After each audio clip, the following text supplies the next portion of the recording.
Hello, ladies and gentlemen. This is TVP World. I'm Diana Skaya, and you're watching Break the Fake.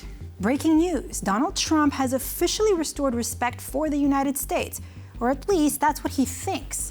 Now, in a recent speech, which danced somewhere between campaign theatrics and late-night comedy, the U.S. president proudly declared that America is no longer a laughingstock. Why? Well, because he talked to Vladimir Putin for 2.5 hours. We were a laughingstock, an absolute laughingstock, but we're not a laughingstock any longer. And, I was talking to, as I said, President Putin for 2.5 hours. That was being very seriously listened to. We don't like what's happening.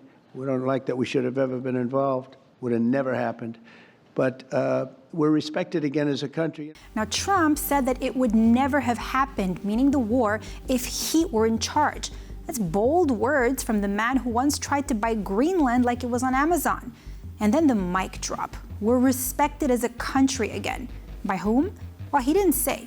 Could be his reflection, could be by a dog, could be by a guy in a MAGA hat, or maybe by one of his fans who still thinks Ukraine is a suburb of Moscow Disneyland? So naturally, what we want to know is, what does respect look like in the Trump-Putin dimension? Do they exchange friendship bracelets? Is there a secret handshake? How exactly does Putin show respect for Trump? Well, don't worry, we have the answer. After Trump's epic 2.5-hour conversation with Putin, which apparently did not stop a single missile nor save a single life, the Russian president popped over to Kursk. And there, locals politely suggested that the Ukrainian city of Sumy should become Russian. As usual, without any reason, logic, or knowledge of geography. Just vibes.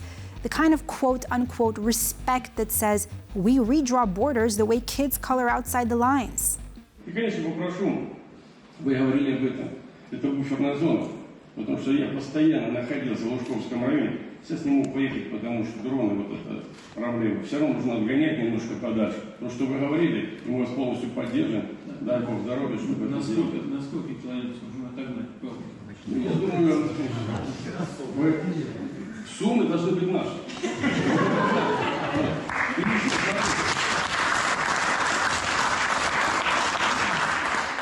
Киевский район, это был наш, Курский. Они сейчас нападают от нас. Ну, о чем речь? И мы не можем жить вот это вот, как на полуострове. У нас должен быть побольше. Хотя бы сумма, это вот тут правильно. Я это думаю так. И с вами, как главнокомандующим, мы ее победим, однозначно. Поэтому Александр Евсеевич умирает, он тоже не хочет все побольше. And what about Putin? Unlike his usual radio silence, this time he fully endorsed the governor's words and praised his ambition, saying he was elected, quote, because he wants more. More what? Well, apparently, one more Ukrainian region before retirement. In Putin's peace plan, the guns go quiet only after everything's already taken. Now, in Kremlin speak, peace means mission accomplished. Every border crossed, every map redrawn, every voice silenced. It's not diplomacy. It's domination with a pause button. And the perfect Russian peace? No resistance left. Just deported, destroyed, or conveniently demilitarized. And now, against this backdrop, Trump's favorite bedtime story is that none of this would have happened during his term. Well, maybe because he couldn't point to Sumy on a map or spell the name if his life depended on it. But when one man defines peace as annexing cities and the other as a glorified telemarketing call, that's not diplomacy. That's geopolitical stand-up, with 2 headliners and 0 punchlines. This was never about cities, never about people. It's about obsession, the kind of hunger no territory can satisfy, swallowing land to fill a void that's moral, not geographic, as if grabbing Sumy will heat the homes in Kursk or patch holes in a bleeding budget. This isn't peace. It's simply an intermission before the next assault. And in that silence, Trump clings to his 2.5-hour achievement.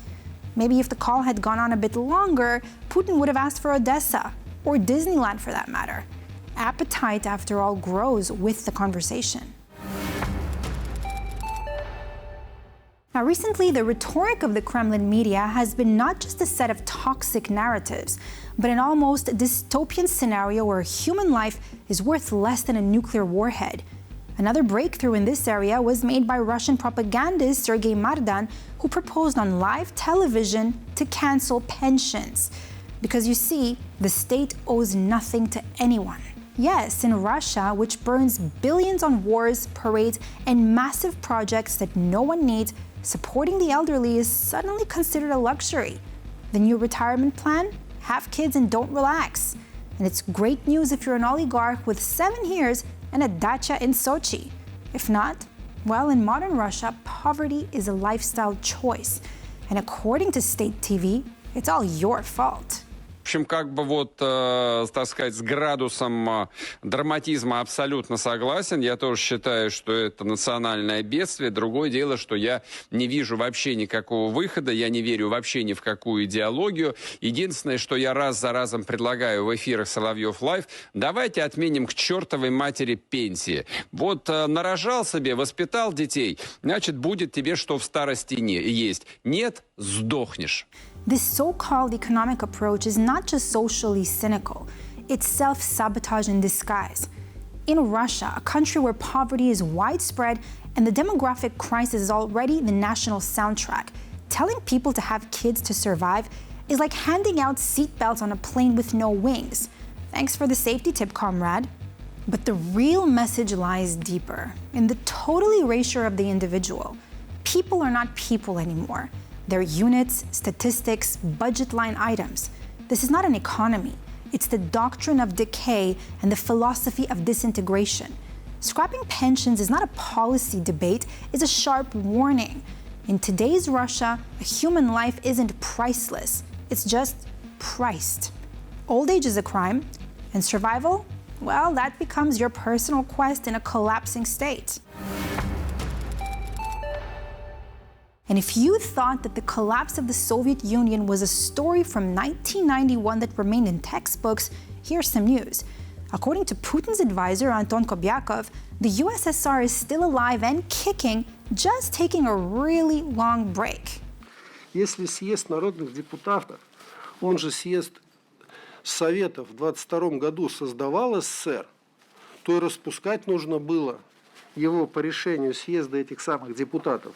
А если юридическая была нарушена процедура, то, получается, юридически СССР существует. Так говорят специалисты конституционного права. И уж совершенно странным с правовой точки зрения выглядит беловежское мероприятие, случившееся 8 декабря 1991 года, аккурат накануне подписания нового союзного договора. Этот акт позже ратифицировали Верховные Советы РСФСР, УССР, БССР, а это вообще не в их компетенции. Но если СССР не распущен, то логически с правовой точки зрения получается, что украинский кризис – это внутренний процесс. Обсуждение данной ситуации благодаря Петербургскому международному юридическому форуму, на котором мы с вами сейчас принимаем участие, уже началось. И пусть этому дадут правовую оценку специалисты по конституционному праву. Развалу СССР нужна правовая оценка. Она поможет разобраться и в событиях сегодняшнего дня. In Kobyakov's world, the illegality of the Soviet collapse means that the last 30 years were just a strange halftime show. Apparently, history hit the pause button in 1991, and we've all been living in a to-be-continued episode. But let's be clear, this isn't nostalgia, it's narrative warfare. It's the Kremlin propaganda machine just trying to backdate the paperwork on an invasion and trying to rewrite history. Kobyakov's statement proves that the Kremlin has its own unique facts that no one can explain. So when Putin's advisor says that the USSR is still an internal affair, one can only assume what will happen next. Maybe a new department of uncollapse will soon open in Moscow, a new ministry for returning the past maybe. If the Soviet Union isn't dead, it's just badly managed. Like one of those old Soviet wooden closets with no hangers, no logic, and impossible to take apart without scratching the floors. And that's all for this edition of Break the Fake. I'm Diana Skaya. Thanks for watching and stay with us here on TVP World.